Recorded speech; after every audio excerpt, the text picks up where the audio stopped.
Bonjour à tous, aujourd'hui c'est pas tuto comment on fait la tension de sa chaîne, mais pourquoi on fait la tension de sa chaîne. On a tous constaté en fait que dans le manuel propriétaire on nous indiquait de laisser un petit peu de battement au niveau de la chaîne de manière à ce qu'elle puisse bouger légèrement de haut en bas, et donc on va voir pourquoi. Donc le manuel propriétaire, il nous dit de laisser un peu de flèche, c'est-à-dire que entre la position basse de la chaîne quand on fait ça et la position de la chaîne lorsqu'on la pousse vers le haut, en prenant au milieu de la chaîne, ça doit être sur le V-Strom 650 entre 2 et 3 cm de débattement. Et la grande question c'est pourquoi il faut laisser entre 2 et 3 cm de débattement. Donc ce qu'il faut bien identifier, c'est la géométrie de la moto. Ici on a l'axe de roue arrière avec la couronne, etc. Là on a l'axe de bras oscillant, parce que le bras oscillant, hein, il pivote un petit peu, il bouge de haut en bas et autour de cet axe là. Et le dernier point, donc là j'ai été cool, j'ai dévissé, donc on va l'enlever. Et ici on a l'axe de pignon de sortie de boîte avec le pignon de sortie de boîte qui est ici, tout simplement qu'on traîne la chaîne. Donc là si on regarde de près, alors c'est pas hyper visible, mais si vous tracez une ligne droite entre l'axe de roue arrière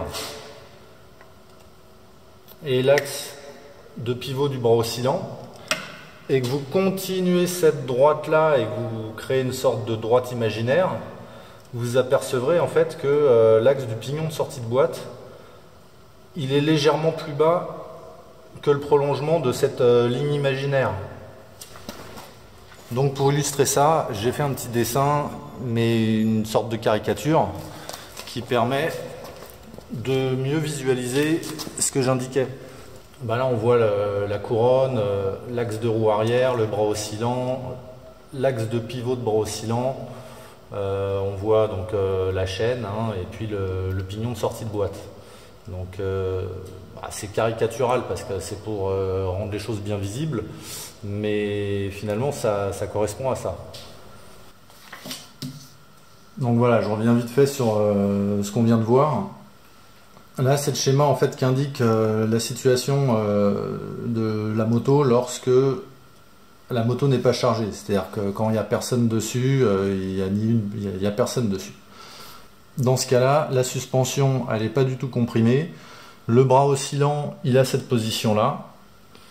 Si la moto était chargée, la suspension, elle se comprimerait et le bras oscillant, il pivoterait autour de son axe et il serait positionné plus comme ça, quoi. Alors ça c'est la situation où on est soit sur la béquille centrale, soit sur la béquille latérale, parce que j'ai fait le test avec ma bécane, quand elle est sur la béquille latérale et qu'il n'y a personne assis sur la moto, le poids de la moto seul suffit pas à comprimer l'amortisseur et donc suffit pas à faire pivoter le bras oscillant.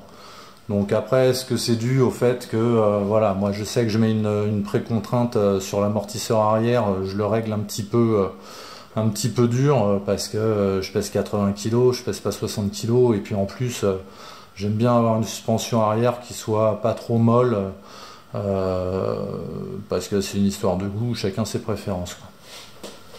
Alors maintenant, on va voir ce que ça donne quand la bécane elle est chargée.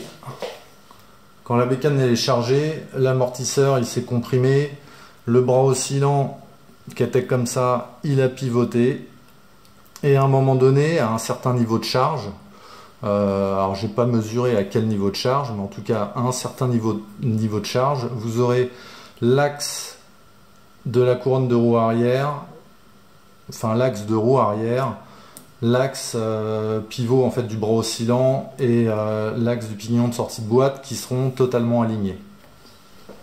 Et maintenant je vais superposer les deux dessins. Donc en bas c'est le cas où la moto elle est pas chargée, elle est béquille centrale ou béquille latérale, et là c'est lorsqu'elle est chargée d'un certain poids. Et en fait, ce qu'on va regarder et ce qui saute aux yeux, c'est que la distance qu'il y a entre le pignon de sortie de boîte et l'axe de roue arrière, et ben cette distance-là, elle n'est pas la même ici que là. Donc vous voyez, j'ai tracé un trait rouge là qui passe par le centre de l'axe ici, un trait noir là qui passe par le centre de l'axe là, et on voit bien que ici il y a un petit gap, quoi, un petit voilà, il y a un petit écart. Alors évidemment, dans le schéma, j'ai tout accentué pour que le petit écart il soit bien visible, mais même si c'est un peu une caricature, c'est vraiment le reflet de la réalité, quoi. On comprendra bien du coup pourquoi la chaîne elle est beaucoup plus tendue en fait lorsque il y a une certaine masse, un certain poids sur la bécane, que lorsque il n'y a aucun poids sur la bécane, qu'on est sur béquille centrale ou béquille latérale. Alors du coup c'est pour ça que lorsque le constructeur dans son manuel, dans le manuel du propriétaire, il nous demande de faire en fait, de régler la tension de notre chaîne. Il nous dit lorsque vous appuyez au centre de la chaîne vers le bas et qu'ensuite vous poussez la chaîne vers le haut, vous devez avoir un débattement de 20 à 30 mm. Et il spécie que ça doit être sur la béquille latérale en fait. Mais bon, pourquoi? Parce que la moto d'origine elle n'a pas une béquille centrale, c'est une option, donc ils peuvent pas mettre que ça peut être et sur béquille, enfin voilà, c'est pour ça qu'ils disent qu'il faut que ce soit sur béquille latérale, mais béquille centrale, pour moi ça change rien.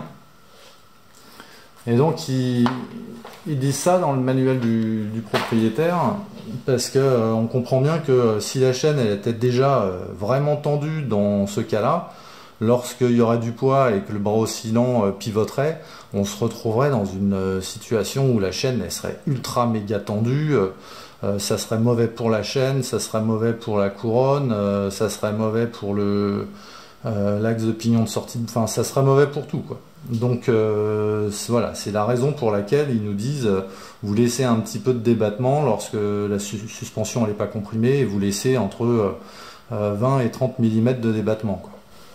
Alors ce qui est intéressant, c'est qu'on a vu tout à l'heure en fait quand j'étais devant ma bécane dans le parking, c'est que sur le Vestrom en fait ce point là il est vraiment pas beaucoup au-dessus de l'axe du pignon de sortie de boîte.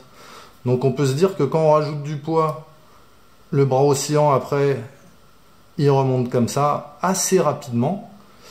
Et que très certainement, quand la bécane elle est vraiment bien chargée, ou 2 personnes plus des bagages, ou alors lorsqu'on est chargé et qu'en plus on va se prendre une bosse, un ralentisseur ou quelque chose comme ça, il y a de fortes chances qu'ensuite le bras oscillant il continue à pivoter un petit peu au-dessus. Donc on peut presque se dire que, alors j'ai pas fait le test, j'ai pas regardé à partir de quel poids c'était dans cette position là et à partir de quel poids on continue à augmenter, mais on peut se dire qu'à partir de vraiment une charge importante, après lorsqu'on arrive comme ça, la chaîne elle doit à nouveau un peu se détendre, quoi. Donc voilà, j'ai pas fait le test parce que c'est un peu compliqué, il faut être deux, faut qu'il y ait quelqu'un sur la bécane. Tout à l'heure j'étais tout seul pour faire ça, donc j'ai pas regardé. Alors sur le Vestrom, si on dit qu'il faut mettre entre 20, enfin si nos amis japonais ils nous disent qu'il faut avoir une flèche de 20 à 30 mm lorsqu'il n'y a pas de charge, c'est parce que forcément ils ont dû faire le calcul par rapport à la géométrie de la moto.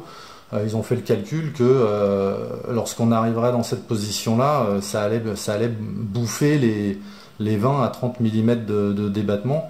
Mais si vous avez une autre bécane, que la position en fait de l'axe pivot du bras oscillant, elle est un peu plus élevée par rapport au pignon que sur le Vestrom, ou un petit peu moins élevée, etc.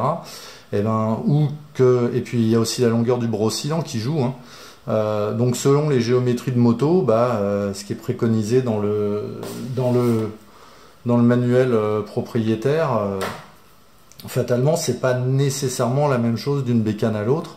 Mais bon, souvent, si on regarde bien, c'est souvent entre 2 et 4 cm ou quelque chose comme ça, quoi. On est souvent dans des valeurs qui sont à peu près les mêmes. Donc, il ne doit pas y avoir une grosse différence de géométrie entre les différentes bécanes à ce niveau-là, quoi. Ensuite, j'ai pas abordé le sujet, mais bon, forcément, faut pas non plus avoir une chaîne qui soit hyper détendue. On comprend bien que si elle était hyper détendue, la chaîne, elle volerait un petit peu dans tous les sens et que forcément, ça peut pas être bon non plus.